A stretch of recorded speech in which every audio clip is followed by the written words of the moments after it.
Hello, and welcome to another Fantasy Premier League video.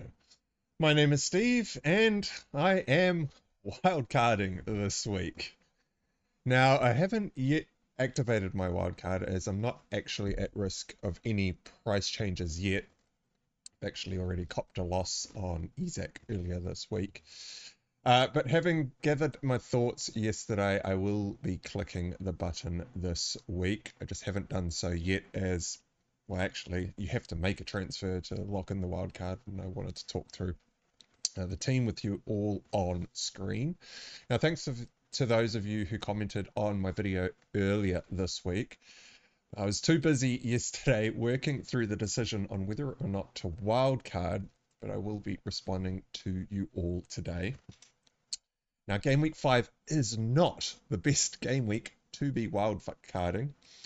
Far from it, in fact, and I still think the meta play is to hold the wild card for later in the season.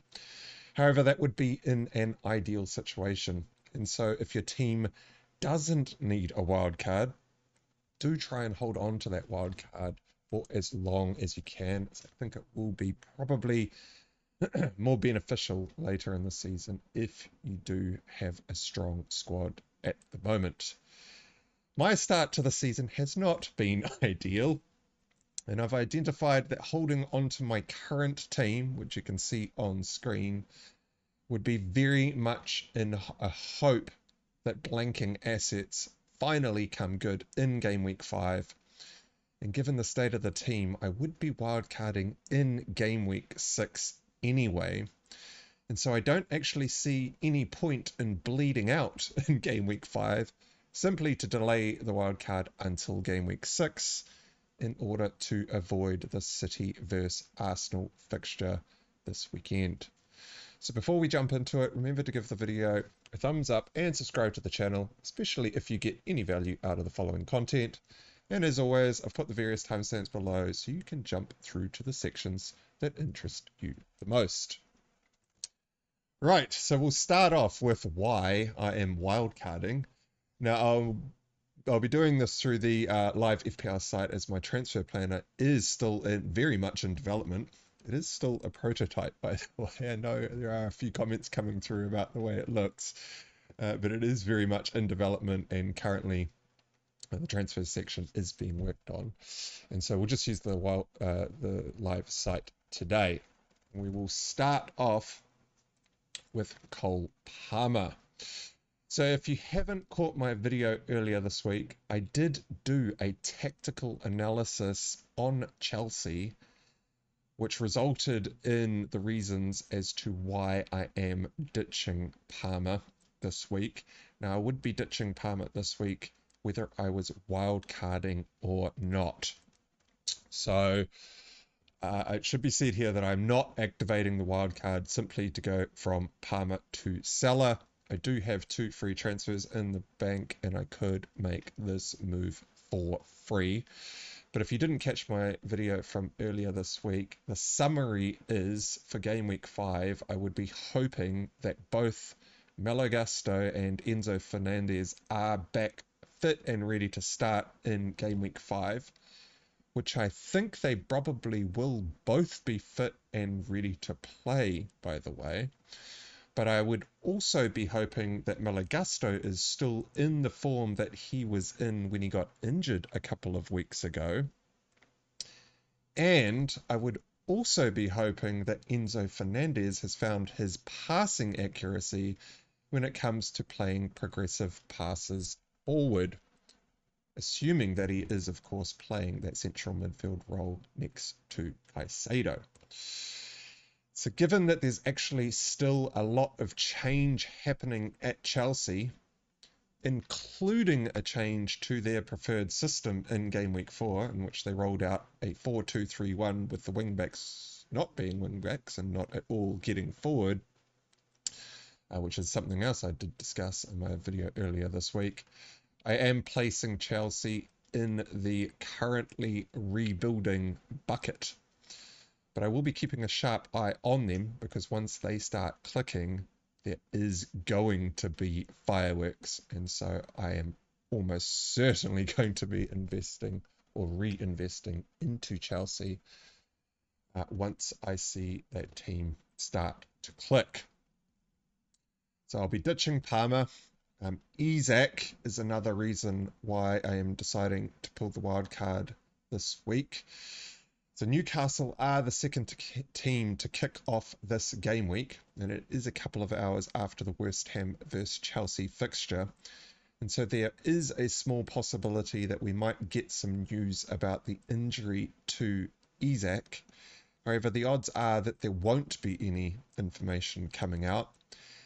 And with myself not being all too familiar with eye injuries, I have no idea how likely he is to be back this week. And I'm not really willing to gamble on him starting to only see him miss out, leaving 8.5 million of dead money on the bench, with a Winks as the only playing bench member that I have in my team currently coming in, or who would come in to play for him, who will almost certainly only get 2 points. In addition to this, I was also holding onto Isak to sell him in game week 6 anyway. So this was going to be the last week that I was going to be holding on to Isak. And I was going to be selling him for Havertz. So with the uncertainty of his start, combined with Newcastle's performances lately, I don't think a 1 week gamble on Isak is worth delaying the wild card for either. Anthony Gordon, I'm also losing value on him. In fact, I have already lost 0.1 million as he has dropped to 7.4 million. And although he's got a good game against Fulham this week, as I mentioned when talking about Isak, Newcastle haven't really been clicking so far. Now, in game week 4, Gordon had a great shot that hit the post, and he was also through on goal late in the game, but Murphy chose to play a much more difficult pass cross-field, aiming for Barnes at the far post, instead of just rolling the ball on the floor to put Gordon in one-on-one with the keeper. So even though Gordon is getting into amazing positions, he's either not quite being given the balls that he should be getting given, and the few chances that he has had, he hasn't sunk any of them, and so his sales are continuing to persist. Now, of course, Gordon could score against Fulham in game week 6, but I'm going to cut my losses and ditch him early. He also runs into Man City next week after the Fulham fixture, and given the state of my team, I would be wildcarding Gordon out next week anyway. I also currently have Munoz in defense, and he has conceded 7 goals in 4 games, picking up just 1 extremely lucky assist in game week 1, and nothing much else to speak of. I already sold Henderson a couple of weeks ago for a hit and brought in Raya, who has already paid back that hit, scoring 11 points in the last 2 game weeks compared to Henderson's 5, which effectively puts me 2 points ahead on the deal when including that negative 4-point hit. But I have also bought myself an additional free transfer by making that play.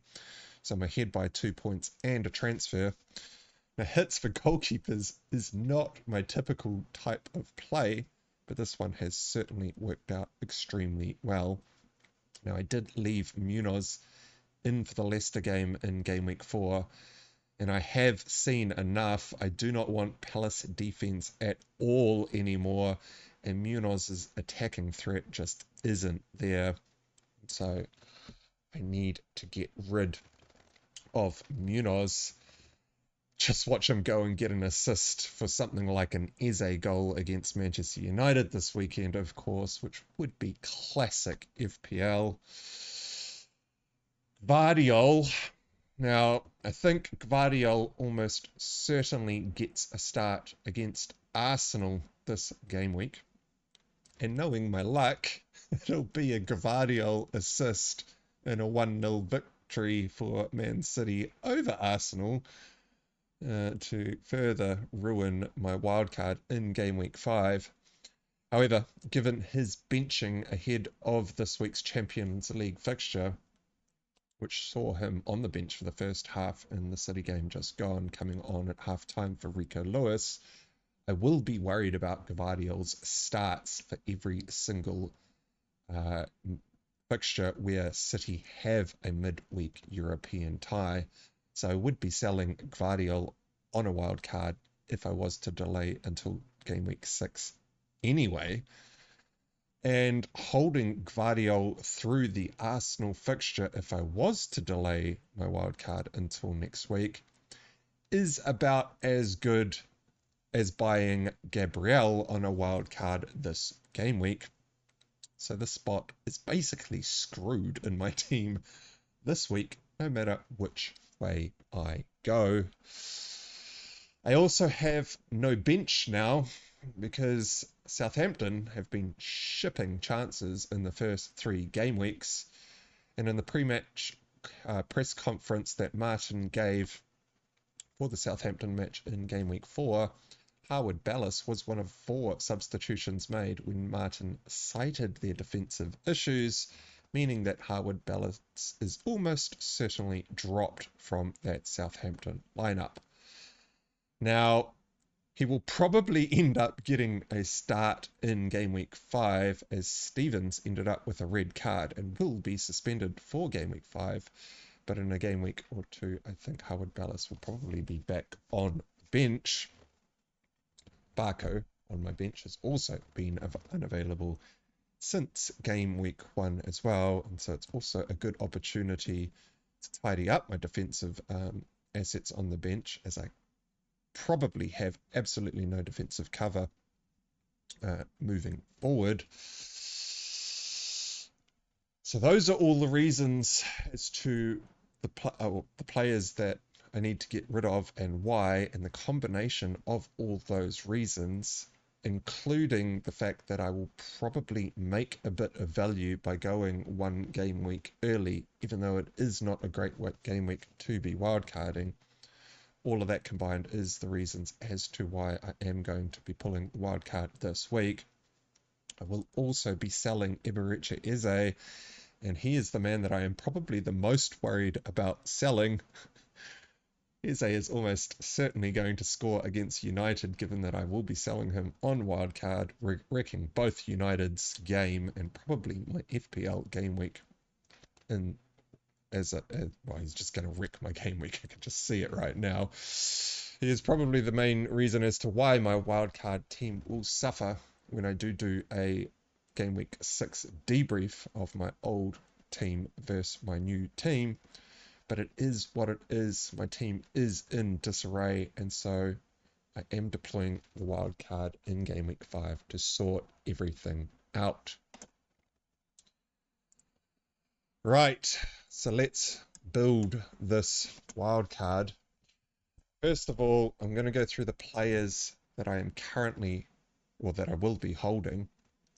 Hopefully we can go through these players pretty quickly, as I think most of them are pretty obvious as to why I am holding on to them. First of all is Haaland. If anyone is going to score against Arsenal this week, it will be him, and I am not going without Haaland on my wildcard.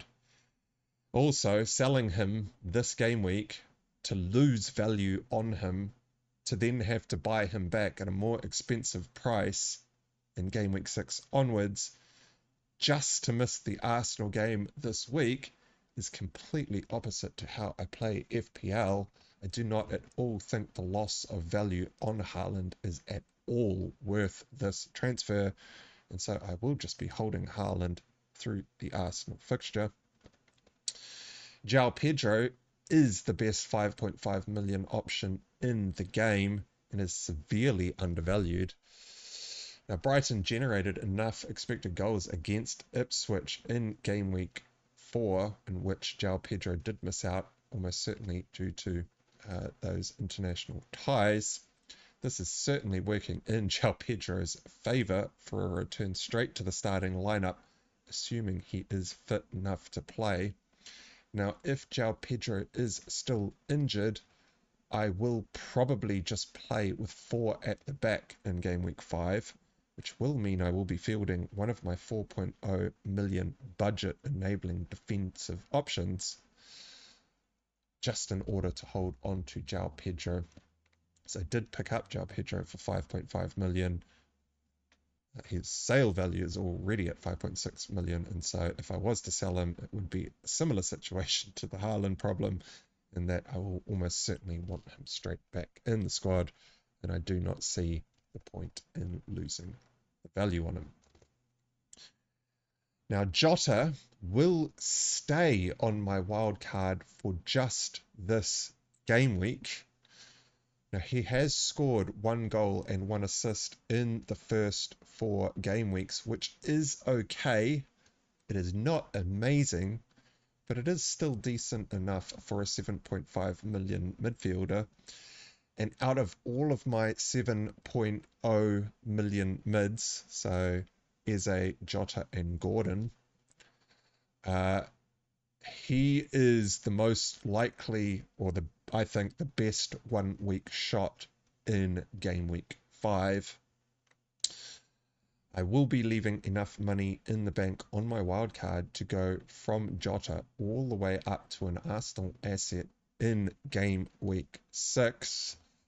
But the reason that I am, the additional reasons as to why I am also holding Jota over the other 2 is that I did buy Jota for 7.5 million. He's currently at 7.6 million and is about 50% through an increase to 7.7. And if he does make that final increase before the Game Week 6 deadline, so not this week, but next game week, I will get to sell him for an additional 0.1 million in profit. If I instead chose to hold on to Eze or Gordon, let's be honest, it would be Eze that I'm really tossing it up between here. I will be selling Gordon regardless. Let's say I did decide to hold on to Eze. If he does blank this weekend, I may end up having to make an early move next week, as I've already lost 0.1 million on Eze, as you can see on screen. He's down at 6.9 million. And if he blanks again this week with already the massive amount of sales, that will probably be the final straw for a lot of managers, and I will probably be forced into an early transfer on Eze next week, which I just want to avoid altogether. Now, unfortunately, Jota might only get 65 minutes this weekend due to the Champions League fixtures, but he can do damage in that time, and at least I won't lose any value on him if he does, in fact, blank against Bournemouth at home. And so Jota is the man that I will be keeping for a 1 week punt through this wildcard. Konate in defense at 5.0 million to cover all the clean sheets of Robertson and Trent owners is incredibly cheap. I also have absolutely no concerns over his minutes, but I am keeping a very keen eye on him week to week to ensure that he is still winning his duels and not going to be losing his spot to Kwanzaa. But having watched Konate quite closely, he has been doing very well in that central back role. Maybe he gets a little bit of rotation with Champions League around, but I do think he is firmly first choice, and I am willing to roll the dice on him. So he stays on wildcard, and Raya is the only other man who will be staying on wildcard. 5.5 million into the best defense in the league, in my opinion, doing extremely well on the bonus when they do keep clean sheets. And he makes quite a few saves when he does have to play those tougher opponents, as the shots do still come in. But given how good Arsenal's defense is, they limit the big chances, meaning that the shots that are sent at Raya are usually coming from further away or tighter angles, making his saves a lot easier. Again, helping him to do very well on the bonus. Raya is just a set and forget player in my team who is going to play all the games for me, including the tough ones like what we just saw against Spurs, in which he pulled in a 9-pointer, a very much needed 9-pointer in game week 4 for my team. So those are all the players that are staying. I'm actually also holding on to Slicker because there are no 4.0 million playing goalkeepers. I mean, I could potentially look at Fabianski, who got a 45-minute appearance when Areola was injured, but I just don't see any of the 4 million goalkeepers starting, and so I will probably hold on to Slicker as well. So Barker's going, Munoz is going, Gvardiol is going, Harwood Bellis is out, Gordon's out, Jota will be out next week, Winks is gone, Eze is gone, Palmer will be going, Joao Pedro staying, Haaland staying, and Isak is going. So these are all the changes that I will be making on my wildcard. So let's go into the new additions for my wildcard team, and we will start with the main man, Mo Salah. Mo Salah is in. Now, even though I thought Salah had a slightly off game in game week 4, I still think Salah has to be in alongside Haaland. He is the second best premium performing asset. I'm judging the premiums at basically 10 million plus here. And I had planned my 2 free transfers, which you can see that I do have. You can't see because I've used them all, but I do have 2 free transfers in the bank. Salah was coming in this week regardless, and I had planned those transfers to bring him in order to captain him this week. So by wildcarding this week, I now get to save those 2 free transfers and bring him in for free anyway. As I mentioned earlier on, I am not wildcarding to bring Salah in. That is just a bonus. And if he somehow does get injured in the Champions League fixture this week, I will still be pulling the trigger on the wildcard, and I will just leave enough money in the bank to make a 1 transfer move to go with whoever I put in his place straight up to Salah in game week 6, assuming that his injury is not for months on end. There's not actually a lot to talk about here. Salah is one of the GOATs, and he will be on my wildcard next to Haaland. So it is going to be a Salah and Haaland draft. Next in my team is Saka. Now, what you're probably thinking here is, how the hell is this going to work? How are you going to afford all this? Haaland, Salah, and Saka. Now, my Arsenal plan pre-wildcard was to sell Isak and bring in Havertz and go into game week 6 with just Raya and Havertz. I now think that the meta teams will end up owning a double up on the Arsenal defense and jumping on Saka with penalties for the 3rd Arsenal spot looks to be the best shot at maximum points from Arsenal. Now, Saka has been pretty consistent so far. He hasn't been setting the world alight, but he does have the fixtures coming up soon in order for him to bang some goals in the next couple of game weeks. I also want to move the money out of the forward line and back into midfield, as most of the assets that I'm lining up over the coming game weeks are all midfield assets, and so I want to get the money out of Isak and back into midfield, and going Isak to Havertz does not really solve that problem.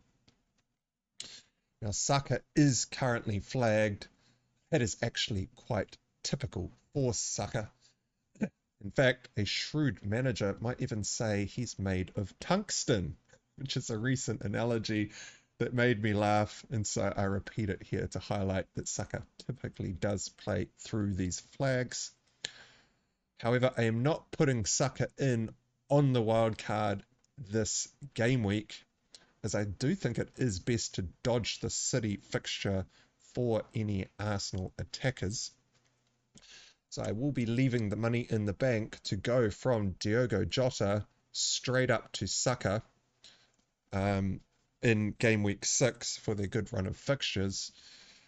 So it will be Jota in his spot this week, but I will build the wildcard with him in the team so you can see that the money does in fact work. So I'll be holding on to Jota for one final week, give him a shot at Bournemouth, and then I'll be buying Saka next week, leaving more than enough money in the bank just in case there are any price rises. So going in alongside Saka in the midfield is going to be Bryan Mbeumo.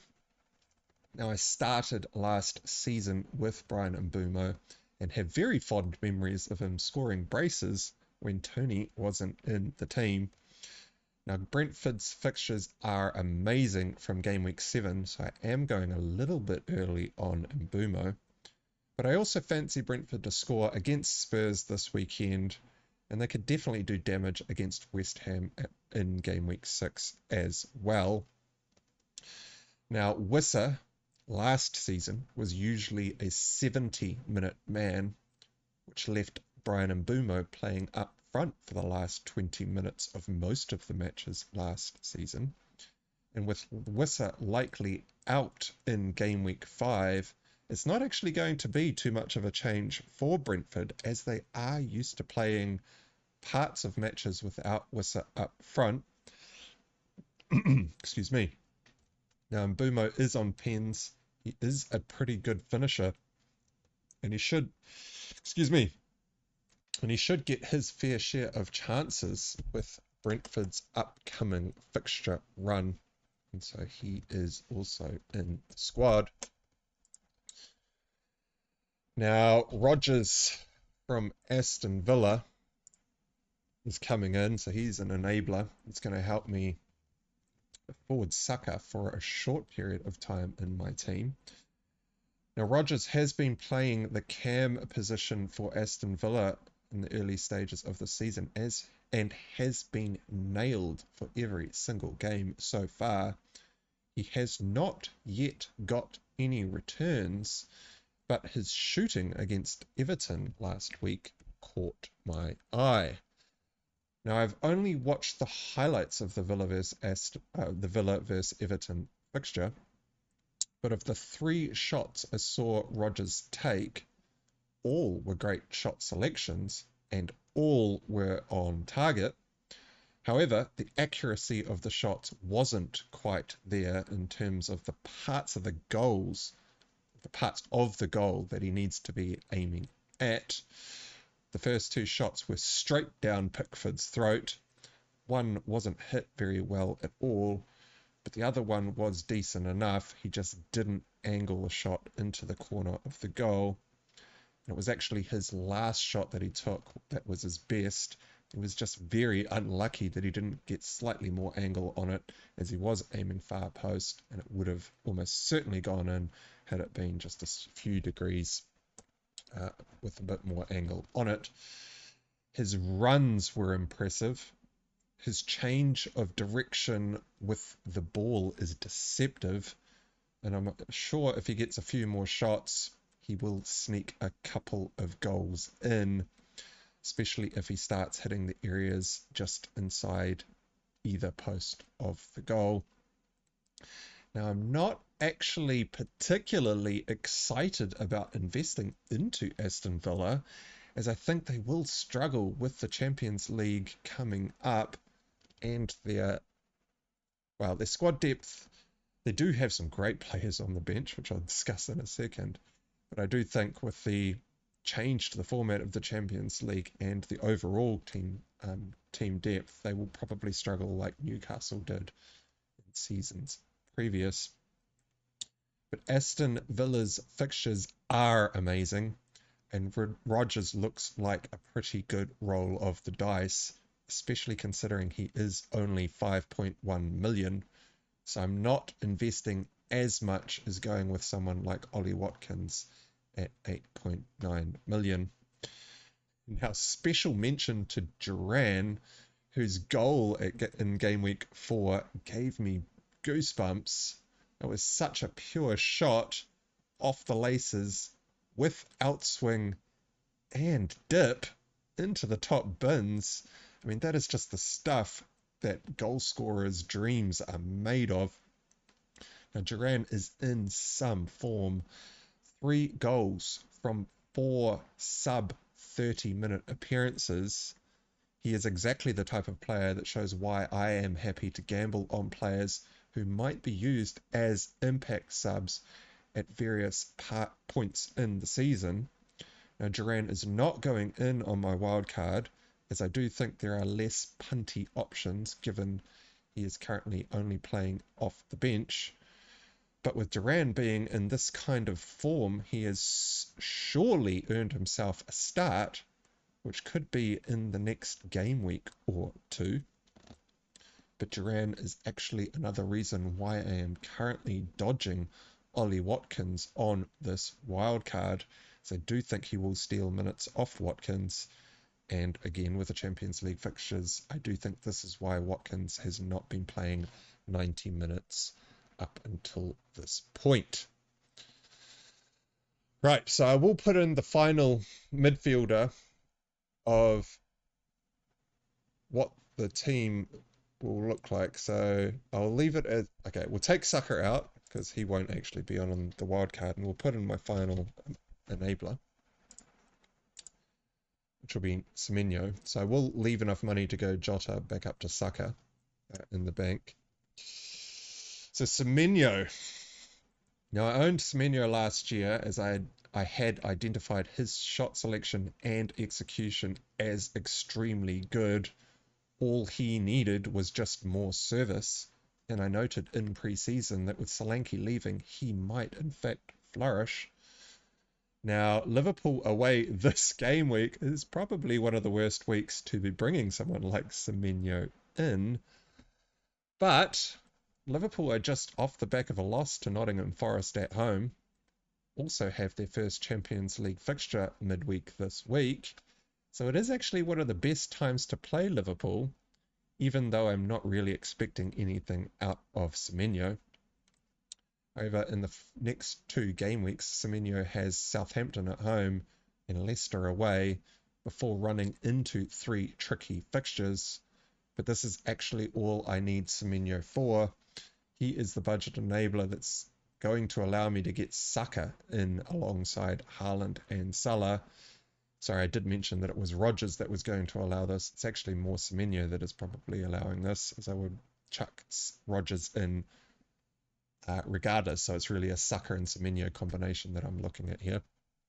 Now, the Semenyo spot was almost Amad Diallo in my wild card.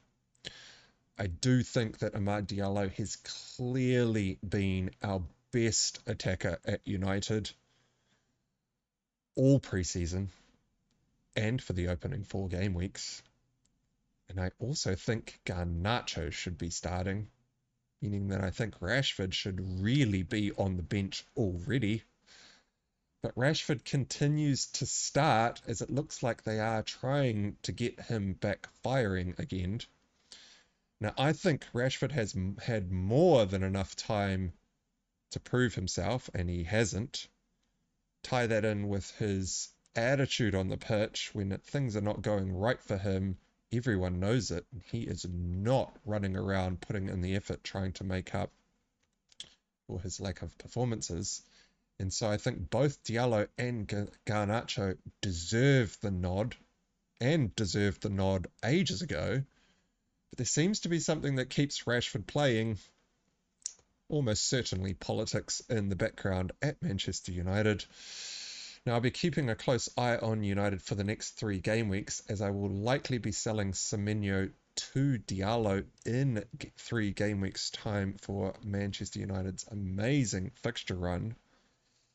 But given Garnacho has been scoring off the bench, I am a tad worried that Ten Hag will make what I think is a big mistake, and he may in fact drop Amad Diallo instead of dropping Rashford. And this is the reason why I'm currently dropping Amad Diallo. If there were no politics in the background, I think Rashford would be benched and Garnacho and Diallo would be starting, in which case he would be in my team in front of Semenyo. Right, so the next player in the squad is going to be Gabriel. I am doubling up on the Arsenal defense, and I know doing that in the game week where they are off to the Etihad seems like a ludicrous fixtures play, but I will want this double up from game week 6 onwards. And given I am not particularly happy with the other defensive options around the place, I think many defenders will blank in game week 5, and so I'm not too fussed if both of my Arsenal defenders do blank in game week 5. Over the long run, I think a double up on the Arsenal defense is the meta play. Plus, would anyone actually be surprised if the Arsenal City game this week is 0-0 or 1-0 either way? I think that these are the three most likely outcomes, with the next most likely outcome probably being a 1-all draw. So in 50% of what I think will be the most likely results for the Arsenal City fixture, Arsenal have a perceived 50% shot at a clean sheet this weekend. Now I should note that the bookies don't at all agree with me, as they've got under 1.5 goals at $3.40 and over 1.5 goals at $1.28. So they are definitely seeing a 2-goal or more fixture. However, Declan Rice will be back for Arsenal, and his defensive work rate is huge for the team. Odegaard might also still be out with his ankle injury, and so we may not see as much attack generated by Arsenal, meaning they may have to favour possession of the ball. Now, it's going to be a very tactical affair, and probably actually quite a boring football match for many. But this is actually one of those key deciding games for who is going to end up winning the Premier League this season, so I expect it to play like a cup final. And as I've mentioned, I don't really mind the sacrifice in game week 5 because over the long run of fixtures, I think having a double up on the Arsenal defense wins hands down. Gabriel is in. Next on the list is Pedro Porro.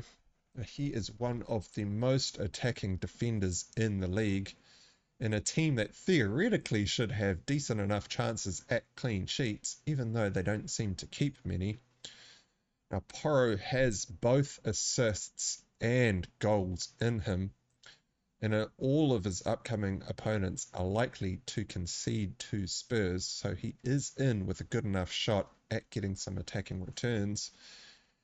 The defensive prospects aren't amazing, but we might sneak a couple, and given I don't really like any of the other defensive options out there, I'm just going to accept that this is the best that we do have in the defensive options at this point in time. The next closest team is probably Nottingham Forest, which might be worth a look for a differential defender. But given I don't want to invest many more transfers into defense if I can help it, I'm happy enough to gamble with Porro rather than going with an upcoming team, having whoever I go with in that Forest outfit potentially losing their spot and then being forced into another defensive transfer. Nottingham Forest are producing the types of defensive performances that are definitely worth looking into, though. They did have an outstanding game against Liverpool, and so I am not at all begrudging anyone who goes with a shot at Nottingham Forest. I just want to focus my transfers on the attackers over the coming game weeks, and so I'm just putting in some set and forget defenders on this wildcard. Now that is basically the core of the team. The remaining spots are probably going to be someone like Faze. Here's my wildcard team. I can't even remember who I put in here. Scrolling back up. I think I'm going with maybe Greaves, Ipswich. And then up front's just going to be a dead 4.5 million option. At the moment, I've got Stewart in there, so I don't block any spots by having a Southampton player in there.